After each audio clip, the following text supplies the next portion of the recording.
আনন্দের সাহেব জানাচ্ছি যে আজকে অর্থাৎ 10ই জানুয়ারি 2024 সাল বছরের প্রথম মাস থেকেই সমস্ত রাজ্যে আমাদের দাবি ছিল যে 6 মাসের ট্রেনিং করানো। সেই দাবির ভিত্তিতে বিগত কয়েকটি ট্রেনিং হওয়ার পরে কোভিডের কারণে ট্রেনিং বন্ধ ছিল।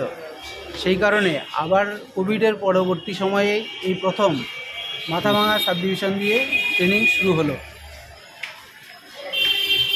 50 জনের ট্রেনিং। তো আমরা এই ট্রেনিংয়ের জন্য স্বাস্থ্য ভবনকে ধন্যবাদ জানাচ্ছি। পাশাপাশি এটাও আমাদের দাবি যে এখানে যে সমস্ত প্র্যাকটিশনার প্র্যাকটিস করেন সমস্ত প্র্যাকটিশনারদেরই ট্রেনিং করাতে হবে এবং সরকারি